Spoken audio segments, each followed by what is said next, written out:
محمد صلى الله عليه وسلم اللهم صل وسلم وزد وبارك على سيدنا محمد وعلى آل سيدنا محمد وبارك وسلم. My respected elders, beloved brothers and dear friends, every human being, irrespective of his color, his creed, his ethnicity or his location, everybody wants to be happy. Be it the rich, the poor, the sick, the healthy. Everyone is looking for happiness. 7 billion people on the globe are looking for happiness. Happiness seems to be a very common goal in every person's life. When everybody is looking for something, it becomes easier to find it. So many people are looking for happiness, but very few people actually seem to find happiness. What is the reason for this? That so many people are looking for happiness, but very few seem to find it. There are many reasons for this here. We'll discuss a few reasons, inshallah ta'ala, and thereafter we'll elaborate on some points. I will try and keep you happy also. I won't go so long, or you become bored also. The Sheikh spoke on happiness, but he made everybody sad by speaking for too long. I don't have a tradition of being long, but inshallah ta'ala we'll try and be as short as possible, inshallah. So, every human being, irrespective of his color, his creed, his ethnicity, and his location, is looking for happiness. The question is, why is happiness so difficult to find? Why is happiness so elusive? There are a few reasons for this.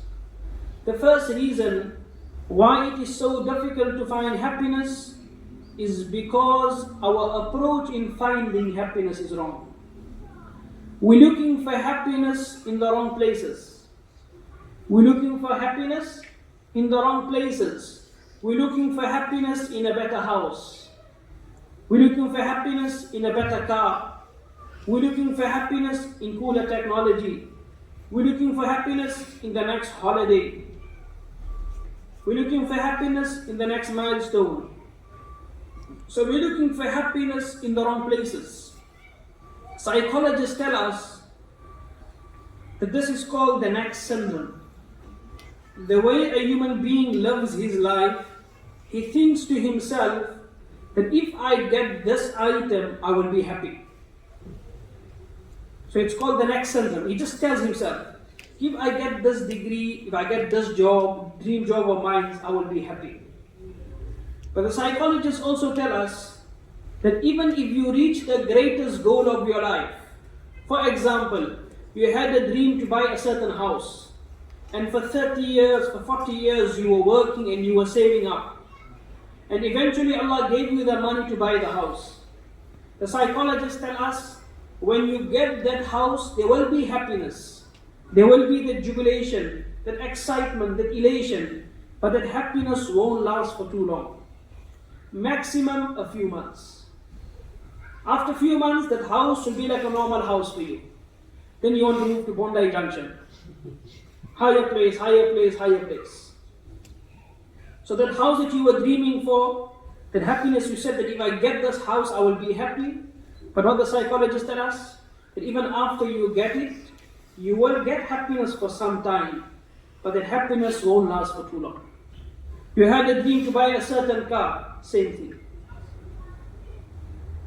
So the way a human being lives his life, he thinks to himself that if I reach the next milestone, I will be happy. The truth is, Allah subhanahu wa ta'ala has not kept eternal happiness in any worldly possessions, any worldly material. Even this world itself is not eternal. So Allah has not kept eternal happiness in any worldly goals. Allah has not kept any eternal happiness in any worldly achievements. Allah subhanahu wa ta'ala has not kept eternal happiness in any worldly material things. That is only left for the hereafter. Eternal happiness is only left for the hereafter. So the first reason why happiness is so difficult to find is because our approach in finding happiness is wrong. If you want to make notes about it, because you will forget later on. So the first reason you can write, the first reason why it is so difficult to find happiness is because our approach in finding happiness is wrong. The second reason why happiness is so difficult to find is because unhappy people tend to focus on what they don't have. Very rarely do they focus on what they do have. Unhappy people tend to focus on what they don't have. Very rarely do they focus on what they do have. And because of this wrong mindset, a person's happiness becomes compromised. Because maybe Allah has blessed him with such things that someone else doesn't have. But now because he's looking at other people's blessings and other people's happiness, he thinks to himself, I don't have anything. The great sage Sheikh Sa'di rahimahullah, it's mentioned about him, that one day his shoes got worn out and he couldn't use it to walk. And he decided that I'm going to the Masjid of Kufa and I'm going to complain to Allah. That Allah, my situation is so pitiful. I have no shoes to put on. So I'm going to go to the masjid and I'm going to make dua to Allah. And I'm going to complain to Allah about my situation. So he says that whilst I was on my way to the masjid, these thoughts were playing on my mind. That my situation is so petty. That I have no shoes. I'm being humiliated in the public eye. Everybody knows who I am. They can see me walking. I have no shoes. And he says, when I entered the masjid, suddenly I saw another person who was walking out of the masjid. And the person who was walking out of the masjid, he had no feet. He had no legs. So immediately I turned my hands towards Allah subhanahu wa ta'ala. I told Allah, Allah, I'm happy without shoes. At least I have feet to walk on. This person doesn't even have legs to walk. Even if he wants to walk, he cannot walk in the sun barefoot. Because he has no feet. So what is happening? He's not looking at his own happiness. So unhappy people tend to focus on what they do not have.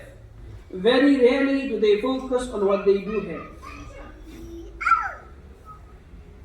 Appreciate what you have.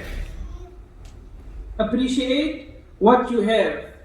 And don't think of what you do not have. Because what you have is from the blessings of Allah. And what you do not have is from the wisdom of Allah. As simple as that. Appreciate what you have and don't think of what you do not have. Because what you really have is from the blessings of Allah. And what you do not have is from the wisdom of Allah subhanahu wa ta'ala. The secret to happiness is to let every situation be what it is, instead of what you think it should be. This should be like this, it would be more nice. This design should be like this car should be like this house should be like this. What you have, be happy with it. So the secret to happiness is, let every situation be what it is, instead of what you think it should be. Then you will see how you will be happy, inshallah ta'ala. So there's the second reason why it is so difficult to find happiness. The third reason why happiness is so elusive. Why is happiness so difficult to find? The third reason is unhappy people tend to either live in the past or in the future. They're not living in the present. They're too busy talking about something that happened to them in their life a few years ago. Maybe it was a divorce, maybe it was a breakup, maybe it was a business partnership. So they're either focusing on something which happened in the past and it's troubling them and it's haunting them. Or maybe they're too busy focused on the future, or what is likely to happen or what is unlikely to happen. Who's going to win the next election and now he's stressed for the next 6 months. Which party is going to win? He's stressed out, he can't sleep. So either he's too busy in the past and thinking of the past and what went wrong in his life, or he's too busy focusing on what is likely to happen or unlikely to happen. And because of this wrong mindset, either in the past or in the future, what happens? A person's life becomes very boring. A person's life becomes very boring. and now he doesn't know what to do. The past is gone, the future is not guaranteed. You have the present. It is called present because it's a gift. When you give somebody, you say it's a present for you, isn't it? So you got past, you got future, and you got present. Open the present, you have it in front of you, enjoy it. So if you want to be happy, live in the present. Be alert what's happening around you. Be alert and be focused on what you're doing at the moment. Today we are so unfocused and so unmindful. I was telling the brothers the other day, if you're sitting on your own phone and a brother comes to visit you by your house, just take a photo of his phone, and when he goes back to his house, you must message him and tell him, brother, you forgot your phone by my house. He will be replying from his phone and he'll be telling you, I'm coming to pick it up. Because he's so unpresent. Right or wrong? And it happens today. Because we're so engrossed with this technology and everything, we're not aware of what's happening around us. So we're so busy with either in the past or in the future, we forget to enjoy the present. And because of this, our happiness is compromised. Because of this, our life becomes very boring. So this was the third reason why happiness is so difficult to find.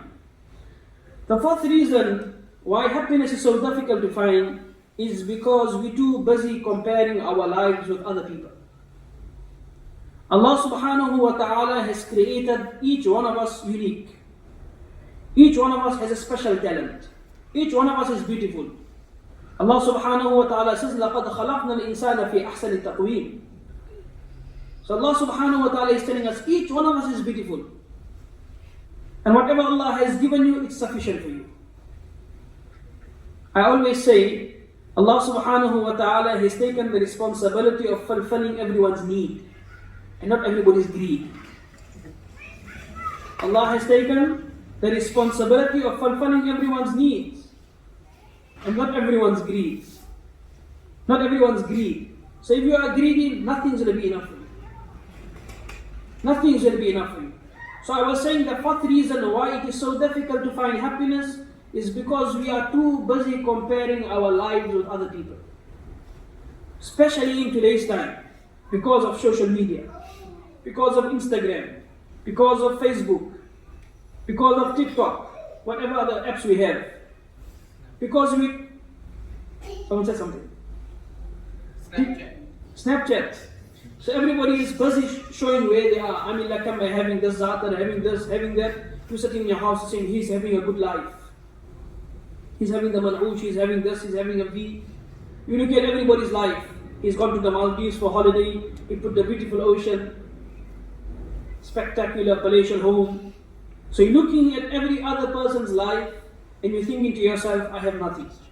He actually has the best life. He's traveling to this country, he's going to this place. He's having a good time.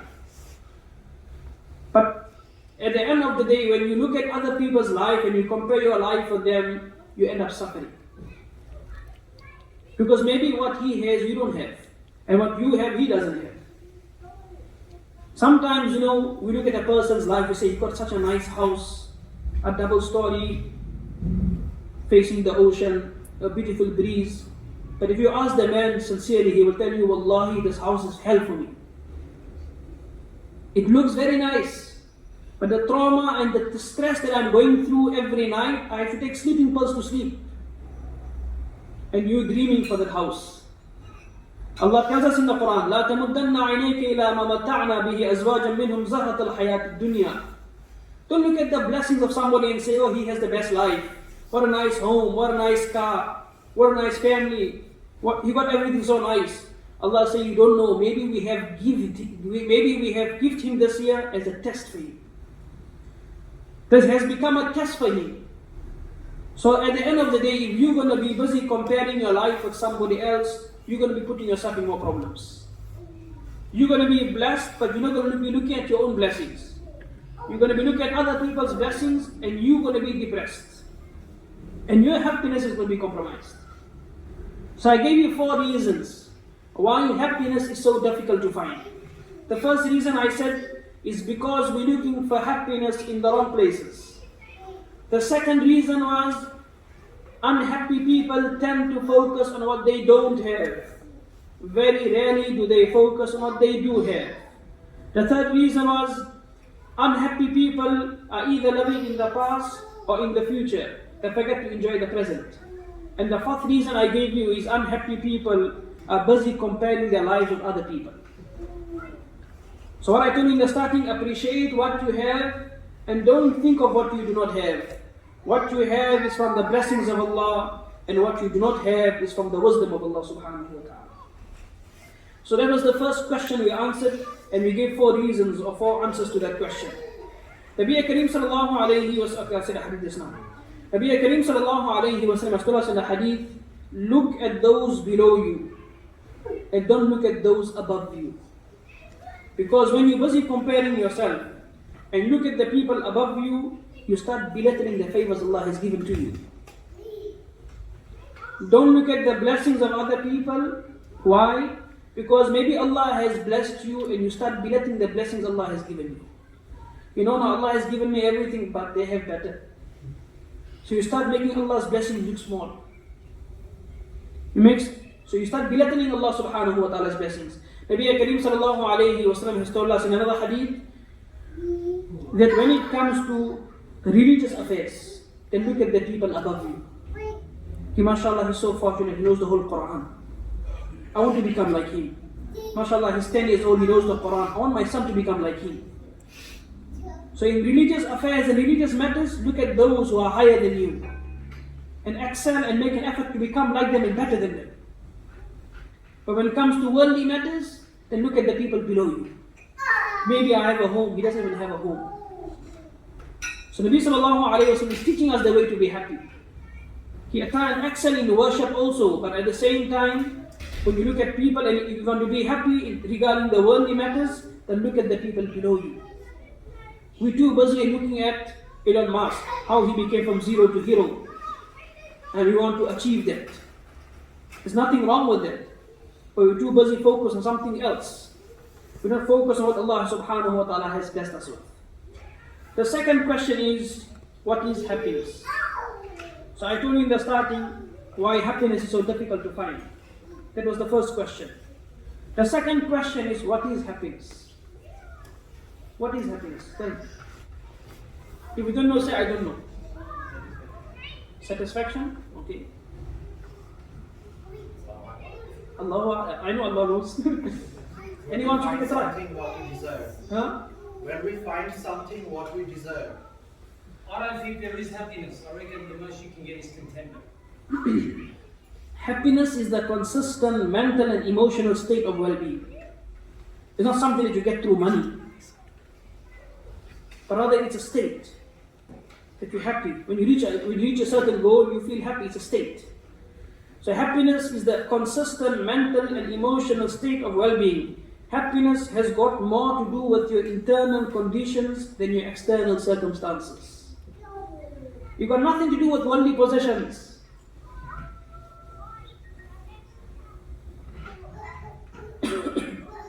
Happiness got nothing to do with your external circumstances. It got more to do with your internal condition. And for the proof for this is very simple. Look at the lives of the celebrities. Whichever celebrity you want to take his name. They have the comforts of this world. What you're dreaming of, they have it. Be it the pop stars, be it the musicians, whoever you're talking about. They have the fame, they have the best cars, they have the best houses, they have everything. Whatever you can dream of, many of them have it. Yet they are popping pills just to have a decent sleep.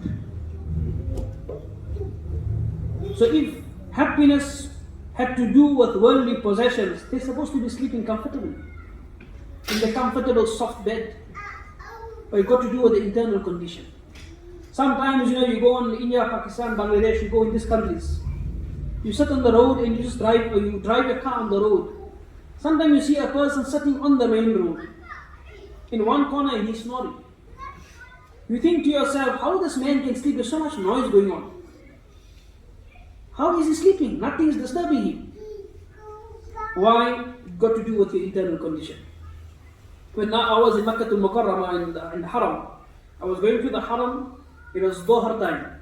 extremely hot. I had my scarf on, it was so hot, sunglasses, scarf, and we're going to the haram. I couldn't stand in the sun. Another 10-year-old or 6-year-old, I would say 9-year-old boy, sleeping on the floor on the main road in the sun for a few hours. And he snored, he was knocked out. So it got nothing to do with your external circumstances. It got to do with your internal condition. It got to do with your internal condition. So if you look at the lives of these celebrities, they have everything of this world. They have the glory, they have the fame, they have the private jets, they have the private islands. Why are they still unhappy? Why are they still unhappy? Because happiness got nothing to do with your possessions or your external circumstances. It got to do with your internal condition. It got to do with your internal condition. So this was the second question, what is happiness? The third question is, what does happiness comprise of? What makes up happiness? What makes up happiness? Now what I'm going to give you is something which the ulama have said and the psychologists put it together. And they say 50% of happiness is natural, is genetic. You see these people on our daily basis. It doesn't matter what's happening in his life, this brother is always jolly.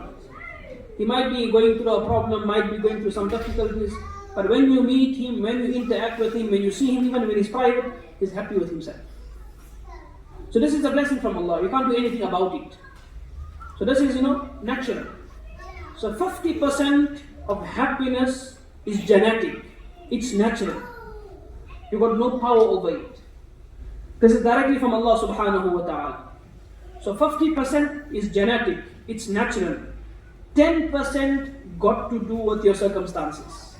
Maybe it's a divorce, maybe it's a problem, maybe it's some politics. So only 10% got to do with your circumstances.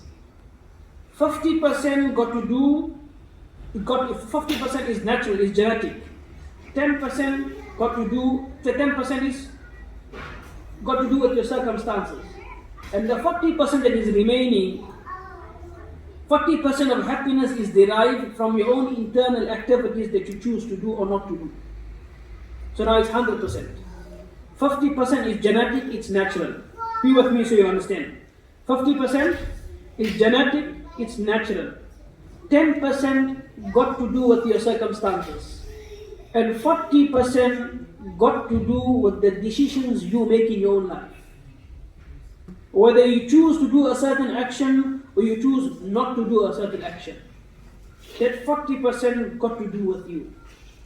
Now if you look at the first 50%, you have no power over it. I want to be happy but I can't. I'm not naturally a happy person. I'm a moody person, naturally. And the 10% got to do with circumstances. You don't know what you're going to bump into tomorrow morning. So the 50 and the 10, if you put it together, is 60%. The 60% as human beings, we have no control over it. We only have control of the 40%. The other 60% as Muslims, how do we approach this?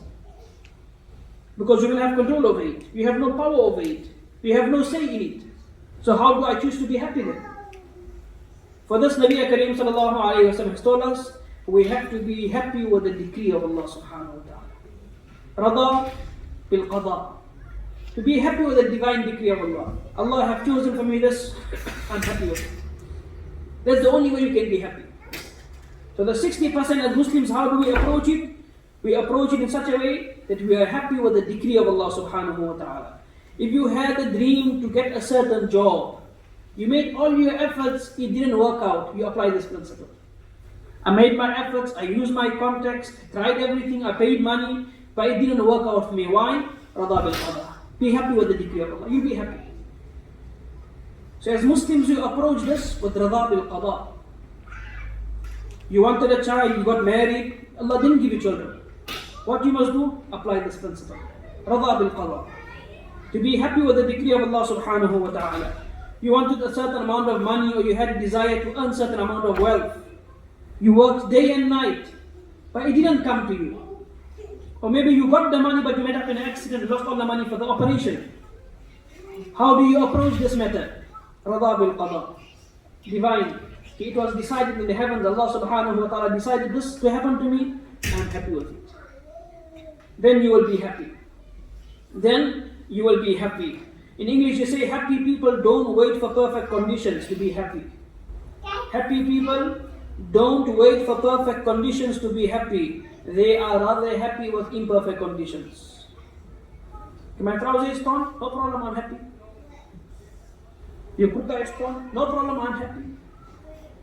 There's nothing to be depressed about. I'm happy with imperfect conditions. So happy people don't wait for perfect conditions to be happy. They are rather happy with imperfect conditions. So that answers the third question. The fourth question is, how do we choose to be happy? The fourth question is, how do we choose to be happy? And how do we choose to be happy? We choose to be happy by embracing the happiness portfolio. We choose to be happy by embracing the happiness portfolio, which comprises of four things. The first thing that should be in your happiness portfolio is Iman. When a person has Iman in him, he's supposed to be a happy person. Because even whatever difficulty he's going to be going through in this life, he knows to himself, when my eyes close, Allah will give me Jannah, inshallah. So this is supposed to automatically bring happiness in his life. So the first thing that a person needs to have is Iman. When a person has Iman, Allah will give him that excitement. Allah will give him that enjoyment. Allah will give him that happiness. So the first thing is to have Iman, to have faith. If Allah subhanahu wa ta'ala is happy with you, then you will be happy. What I said? If Allah subhanahu wa ta'ala is happy with you, then you will be happy. And if Allah subhanahu wa ta'ala is not happy with you, then you will never be happy. As simple as that. Whatever I said in the starting, you forgot it, no problem. Remember the statement of mine. If Allah subhanahu wa ta'ala is happy with you, then most definitely you will be happy. And if Allah subhanahu wa ta'ala is unhappy with you, then most definitely you'll be unhappy. When you build your connection with Allah and you fix your connection with Allah, then Allah will fix all your other connections. When you break your Wi-Fi connection with Allah, then Allah breaks all your connections. As simple as that. You can't make it more simple than this. When you fix yourself and you fix your relationship with your Creator, then even those who don't like you, Allah will make sure they become happy with you. Because why? Allah says the people's heart is in my hands. So you make an effort to make me happy, I'll make the people on the earth happy with you. So if Allah subhanahu wa ta'ala is happy with you, you will be happy. And if Allah is not happy with you, you will never be happy. The question is, why were Sahaba happy? Sahaba had no clothes, simple clothing they had. They were being tortured. They were going through so much difficulty and hardships. They were going for war. They were migrating from Makkah to Medina, from one place to the other place. They were going through all of these difficulties. Why they were happy? And how come they were happy? They did not even know what they're going to eat tomorrow morning for breakfast. We already have plans for tomorrow's dinner. Still we are unhappy. Some people already know next month on the 2nd of June or 2nd of August I got dawat somewhere. They're still sad about it. Yes, Sahaba don't know what they're going to eat tomorrow morning. Why were they happy?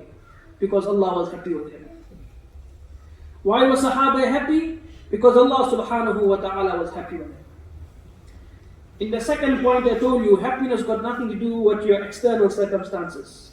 It got to do with your internal condition. On Friday in the Jumu'ah Bayan also I said it. Allah subhanahu wa ta'ala has created human beings in two dimensions. One is the body and the second is the soul. Two things, two dimensions. Body and the soul. Who's more important? So, Why? lives forever. Right answer second. The soul came first and then the body came. The soul was there first and then the body came. When a person dies, the body will be buried, but the soul will go back on top. So the soul is more important. The soul came first, so it's more stronger, more better, and it's more higher in everything. And the body, it's just there temporarily. But if you look at my life and your life and everyone's life, 95% or 90% of our focus is made on our body. We give food to our body. We give clothes to our body. We do everything for our body. We clip our nails, we cut our hair, we do all of the, we wear shoes. Why? Just for our body. For the comfort of our body. We mustn't feel cold wearing extra jackets in winter. So everything that we are doing is focused on the body. And very little effort of ours is given to the soul. How a person's stomach needs food to survive and needs food and energy to move on in life, a person's soul also needs food. The food for the soul is the Quran. It is the worship of Allah subhanahu wa ta'ala. It is the dhikr of Allah subhanahu wa ta'ala. It is tasbihat. It is reciting salawat upon Nabi Kareem sallallahu alayhi wa sallam. All of these things are the food for the soul. Now when Allah created us with this, created me and all of us with these two dimensions, the body and the soul, when majority of our effort is made on the body and not on the soul, what happens? There becomes an internal disconnect. Outwardly a person is very healthy. He's gymming, he's eating all the dietary foods and everything. But inside he is hollow. He's like a cardboard. The box, you can punch it, it will break. So outwardly he can look very strong, but inwardly he is dying. And now the scholars tell us, when there is a disconnect between the internal condition and the external, then what happens? His connection with Allah breaks. Because there is a disconnect. His body is overnourished and extra nourished, and his soul is undernourished. So now because of this here, there is an internal disconnect. There is an internal disconnect. And when a person has internal disconnect, he's broken with Allah subhanahu wa ta'ala. He has to rebuild his connection with his Creator. He has to rebuild his connection with Allah subhanahu wa ta'ala. So when there is a disconnect between the two, then your connection with Allah subhanahu wa ta'ala breaks. The ulama tell us one of the reasons why there is failure in marriage today, why there is so much divorce everywhere, why there is so much fighting everywhere, why people are unhappy today everywhere, why families are breaking, why families are fighting, why there is breakups in friendships, is because of disobedience to Allah subhanahu wa ta'ala. It's because of disobedience to Allah subhanahu wa ta'ala. The disobedience of Allah subhanahu wa ta'ala and happiness cannot come together. They cannot be put in the same cup. Happiness and disobedience of Allah cannot be put together. They're never going to come together. If you're going to disobey Allah subhanahu wa ta'ala, you're never going to be happy. You're never going to be happy. So one of the reasons why there is so much difficulties in life today, so much failure in marriages, so much breaks up in friendships and families, breaks up in partnership in businesses today, is due to disobedience to Allah subhanahu wa ta'ala. Many people today, especially as an imam, you get some questions which are very common. One of the famous questions I get from the brothers, not only from here but around the world, also people phone. Can I buy a house on loan from the bank? I'm not giving any fatwa whether it's halal or haram. You must speak to the muftis. But this is the most common question. And many brothers say, no, but I can't. I have to buy now. I'm tired of renting. For 20 years I'm renting. I need to buy a house. And Allah knows my condition. I'm going to take interest money and build the house. And you ask the brother, why are you doing this? Why are you building a house? You see, the only reason I'm buying this house or building this house is because I want my wife and my children to be happy. But how is it possible that your family is going to be happy when you're fighting with Allah? Allah has told you interest money is haram, whichever way you get it. Whichever terminology you make for it. If water is here, you say it's wine, it's not going to change the reality. If water is in the cup and somebody says it's wine, it doesn't become wine by changing the name. Interest is interest, it's haram. If you're going to take this money and you're going to build your house, and Allah is telling me and you in the Quran, He tells that person who takes interest money, he is going to war with Allah and Muhammad sallallahu alayhi wa sallam. فَإِن لَمْ تَفْعَلُوا فَأْذَنُوا بِحَرْبٍ مِّنَ اللَّهِ وَرَسُولِهِ. Tell him he is in war with Allah and His Prophet. And who can fight with Allah and Muhammad sallallahu alayhi wa sallam? So if you're going to take this money of haram, and this haram money, and build your house with the intention of getting happiness, there's no fool than you, bigger fool than you. Because the disobedience of Allah and happiness cannot come together in one cup. Cannot come together in one cup. We are human beings, we do make mistakes, we do make sin. But Allah has given us a loophole, Allah subhanahu wa ta'ala has given us a way that we come back to Allah subhanahu wa ta'ala and turn in repentance. That's a separate topic on its own. I'm saying when you take haram means and you adopt haram means to achieve happiness, you will never be happy. You will never be happy. So that's the first thing from this lesson that I spoke now. The second thing is, if you want to be happy, you have to abstain from sin. Today, may Allah forgive us and Allah make it easy for us. But today, wherever you go, you can just see haram. If you go outside your house, you see haram. You say, no, I'll sit in my house, you play with your phone, you also see haram. So, ghar mein bhi, bahar dono. Whichever place you go to, you just see haram, haram, haram. Especially with the eyes. May Allah forgive all of us. May Allah make it easy for all of us. But if you want to be happy, then you have to avoid sin. وَمَنْ أَعْرَضَ عَنْ ذِكْرِي فَإِنَّ لَهُ مَعِيشَةً ضَنْكًا وَنَحْشُرُهُ يَوْمَ الْقِيَامَةِ أَعْمَى. Allah subhanahu wa ta'ala says, whoever will turn away from my reminders, I will make his life miserable. You making an effort and earning halal sustenance to bring food to for your family at home. But if you're not performing your salah, you're not going to be happy. If you're not going to perform your salah, but you're working day and night for sustenance, Allah will give you sustenance. But Allah will not give you happiness. Allah will not give you contentment. Because how is it possible that Allah has told you that I told you must pray salah, and you overlook the command of salah? You know, the salah inshallah we pray later. When you put Allah second, Allah puts you also second. When you put Allah first, Allah will put you also first. Those people who surround and make the commitments and the schedule of the day around salah, Allah grants them barakah. And somehow everything works out for them. And those people who say, oh, salah is a burden, put it aside, let's work out something else. Somehow, something will go wrong. Either get stuck in traffic and all the meetings are cancelled. And on the other hand, you make an effort, I will go for my meetings, I will go for my arrangements, I will go for my invitations, but my salah will come first, Allah will help you. Allah subhanahu wa ta'ala will help you. So if you're working hard and earning sustenance, which is very important, but if you're violating the commands of Allah and you're trying to get happiness, you'll never be happy, my brother. You will never be happy. وَمَنْ أَعْرَضَ عَنْ ذِكْرِي فَإِنَّ لَهُ مَعِيشَةً ضَنْكًا وَنَحْشُرُهُ يَوْمَ الْقِيَامَةِ أَعْمَى. So if you want to be happy, make an effort to abstain from sin.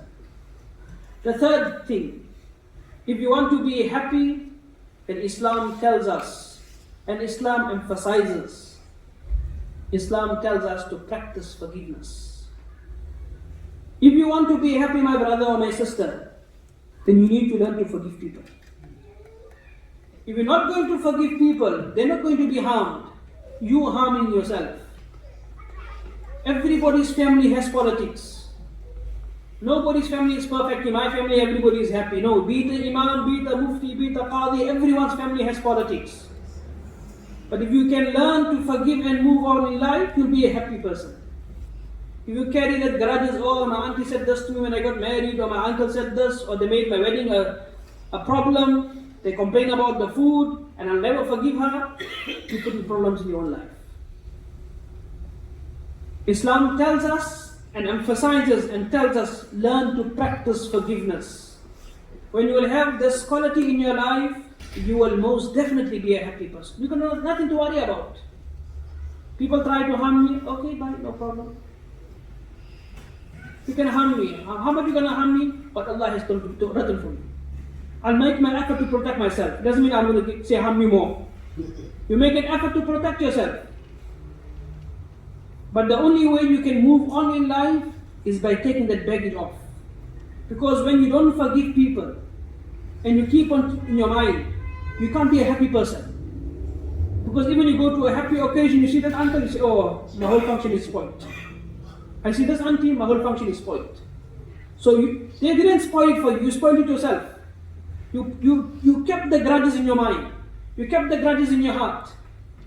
So what Islam is telling us, if you want to be a happy person, learn to forgive people. There's no one who was harmed more than Muhammad sallallahu alaihi wasallam. People abused him. People called him nasty things. People physically threw him stones and made him bleed. We know the story of Taif, you read it, you cry. He saw all of his companions, so many of them being killed in Badr, so many being killed in Uhud. He's observing all of this. His sons passed away. 4 of his daughters passed away. 3 of his daughters passed away while he was alive. Zainab radiallahu anha was stabbed by one of his Abu Lahab's sons. And all of this is happening around him. And when he enters Makkah, what does he do? There's so much stress on his mind. Sahaba radiallahu anhum were getting ready to kill everyone. Sahaba radiallahu anhum were swinging the swords. They were saying, Al-yawm al-malhama. Today is the day of butchering. Because they knew we are conquerors today. We're going to win today. Today all the people of Makkah is going to bow down in front of us. What we say they're going to do. So they have no option but to surrender, and today we're going to butcher each one of them. And Nabi sallallahu alayhi wa sallam said, no, today is not the day of Yawmul Malhama. Today is the day of Yawmul Rahmah. Today is the day of showing mercy to people. Those who hurt us, those who oppressed us, those who hit my daughters, I forgive everyone. So if you want to be happy, approach this method. Learn to forgive people. Learn to move on in life. Because if you're not going to do so, you're not going to be harming the next person, you're harming yourself. Because as days will go, as months will go, all of these grudges will turn into toxic. It will become toxic for you. And eventually it will burden your whole life. You can't sleep nicely because you think of somebody else who harmed you. You're sitting in front of you, sitting in your own house, you have your own food, your own family is sitting there, but your mind is somewhere else. That brother said that sister said that, you can't even enjoy your own family environment. But if you learn to move on, wallahi, you'll be a happy person. And today many people are unhappy because of this reason. They just can't move on in life. I don't know why. Allah make it easy for them. But they just can't overlook and say, okay, it happened, I need to move on in life. Every day you meet a brother, same complaint. I can never forgive my cousin. You know what he done to me? He broke my marriage. I was supposed to get married to this girl, this brother interfered and he broke my marriage, and now he's married to her. So my whole effort is to harm him now. What approach we are taking? I'm just giving some more practical examples to open our mindsets. Okay, that's how low we have become. Look at the stanza of Muhammad sallallahu alaihi wasallam. He came to Makkah as a conqueror, not just as a small leader. He came to Makkah as a conqueror, but he was humble. The Prophet sallallahu alaihi wasallam was humble at the moment of victory. Listen to what I'm saying. The Prophet Muhammad sallallahu alaihi wasallam was humble at the moment of victory. Me and you are arrogant at the moment of defeat. On victory he was humble. Sahaba says when he entered Makkah, he put his head down out of humility. No, I'm nothing. Allah is everything. Allah brought us to this destination. Allah granted us victory, not Muhammad, not him. Allah granted us everything. He looked down and he walked into Makkah. Today when we win one argument, we show everybody I'm around. I'm the one who defeated this brother. So khair, I went off track. But my point of view was if you want to be happy, Islam teaches us learn to practice forgiveness. And Muhammad sallallahu alayhi wasallam and his companions showed us how to do it. Learn to forgive and move on in life. The next reason or the next thing which we need to bring in our life is stop expecting happiness from other people. Your expectation must only be from Allah subhanahu wa ta'ala, nobody else. No, make friendship with this brother, inshallah he'll give me $5,000. Or make friendship with this brother, he works for the parliament, he might get me my PR for me tomorrow. Or keep friendship with that brother, he'll sponsor me my visa tomorrow. No, we don't have any expectations from anybody. We only have expectation and hope in Allah subhanahu wa ta'ala. When you have expectations from other people, you'll be depressed. If you want to be a depressed person, then hope from other people. You'll never be happy. But learn to bring this habit in your life, to always hope from Allah subhanahu wa ta'ala. And always ask Allah subhanahu wa ta'ala. And always have expectations from Allah subhanahu wa ta'ala. Many a times, because we have hopes on individuals, what happens? We fall into depression. I done so much, I served the brother for 3 years, I was hoping he could do something for me. And now today I'm in a problem, he says, I can't help you. And now he said, 3 years I helped him. But this intention that tomorrow he's going to help me. He had this wrong mindset. And now for the next few years he's in depression. He can't sleep, he can't eat, he can't work, he can't do anything. But what was the main reason for this? He had his expectations in the wrong people. He's supposed to have expectations only from Allah subhanahu wa ta'ala. If you bring this quality in your life, you'll be a happy person. If you bring this quality in your life, you'll be a happy person. There's so many things to say, but my time is up. So I told you, if you want to be happy, you have to embrace the portfolio of happiness. The portfolio of happiness comprises of 4 things. I mentioned only one, which is Iman. The second thing is family. We'll stop here. The other 2, 3 we'll do on Friday, Jumu'ah Bayan, inshallah. So other 2 I can't share now because of time, but I'll just do the last one. And that is family.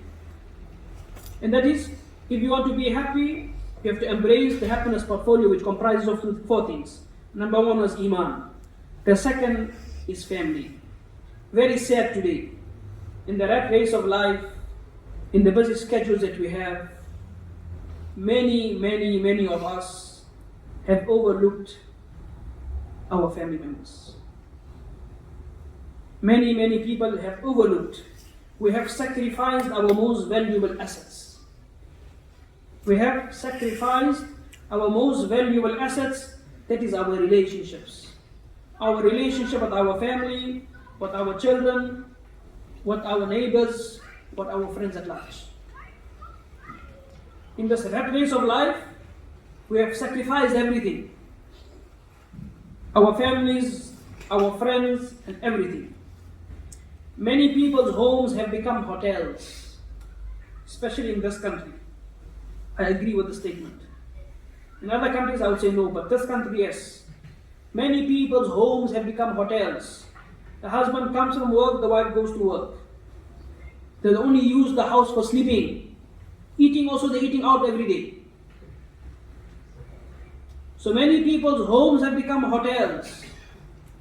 They just come home to sleep, just to share one roof, maybe eat some food together. Emotionally, they are disconnected. Maybe physically they look like they're in one house, but in reality they're living in separate rooms. They're living like in a hotel. Next one room, second room. Just meet each other in a hotel, in the lobby, how is it, and move on in life. When you travel a lot, you stay in the lobby always, You have to come down, up and down to the lobby, and you meet your friends. That's how people are living their lives today. Because of money, because of a second house, or because of a first house, whatever it is. So in the rat race of life, we have sacrificed our most valuable assets, and that is our family. Many people work extra so they can provide for their children. I'm not saying it's haram, I'm not saying anything. I'm just saying that some people overdo it because they have a desire to build an empire. They have a desire to build an empire. A person might be working extra with the intention that I'll work for another 10 years, day and night, let my children grow up, they'll be 20 years old. So he's working hard, working day and night shift, day shift, with the intention of buying the house. And why he's buying the house? I'm buying the house so tomorrow his sons can be happy. And I can spend some time with my children. The truth is, the day when you pay off the house, your son will be 20 years old already. And he will be on his own bus. he will be working for something else now. So you made all your effort, you sacrificed everything for who? For your children and for your wife. But because you were so emotionally disconnected, even your wife don't want you in the house now. Because she was happy without you in the house, everything was functioning. And your kids, they are in their own rattles of life. They're also moving on in life. They also have things to do in life. Now he's what his friends, he's what his uncles, they're moving around. And now you're sitting in your house and say, I have nothing to do. But this house I bought for my children. So many people are sacrificing this. Many people are sacrificing this. Spend time with your family. Spend time with your children. It's very important. It is very important. In English they say it is important to invest for your family, no doubt. It is important to invest for your family, no doubt. But it's more important to invest in your family. The memories that you will leave behind in your children's mind will be there forever and ever and ever till they die. But if you buy a house, tomorrow you die, they sell the house. You buy a car, they sell the car tomorrow when they're in a problem. But the memories you leave behind with them, they'll remember you. And every time they have that memories, they'll make dua for you. My father had no money, but he gave me time every day. My father had no money, he didn't take me for no holidays. But every single day in my house, he made a joke with me and he smiled with me every morning. So what is this? This is the real thing that we need. You're investing in your family. You're leaving behind memories. Playing cricket with your children. Playing soccer with your children. The sad thing I always can't understand. I'm not saying anything against anybody. But those brothers who work at night. Especially the taxi drivers. Nothing against anybody. I'm just giving an example. So nobody must say, Sheikh targeted this group or that group. I'm not targeting anyone. I'm giving an example. Whole week they are driving. Saturday night, whole night they are driving. Friday night, whole night they are driving. Saturday morning the kids wake up, they want to enjoy, they want to go somewhere with the family. Father is too tired, he's sleeping. Sunday morning the son saying, all my friends come to school, they say, I went to Watamulla, I went here, I went to Bondi, I had a good time. Your son says, I was just playing computer games at home. Maybe it's a joke for you now, but after a few years they go to depression. And you say they become very disobedient, they have autism, nothing like that. You have made them like that. So now when your son wakes up in the morning, Sunday morning, he wants something to do. He's tired of the computer games. He says, Abi, wake up. No, Abi is tired. He was working the whole night for you so he can get some money. But now whole day he's bored in his own house. Nabi sallallahu alayhi wa sallam said in the hadith, وَلْيَسَعْكَ بَيْتَكَ. Let your house be sufficient for you. Let your house be enough for you. Let your house be a place that you want to be in. You should never be bored in your own house. If you're bored in your own house, it's not a house, it's something else. You should never be ever bored in your own house. Now the son is waking up, he has nothing to do. So it's very important that we invest in our families. If Allah has given you children, Allah has given you a family, work hard, no problem. Work extra, but take out time for your family. Because this time that you will give to your family, they will remember you for the rest of your life. Even after you die, inshallah ta'ala. The other two things, we'll stop here. Because they said, I must keep people happy also, isn't it? So we ask Allah subhanahu wa ta'ala to forgive us, to protect us.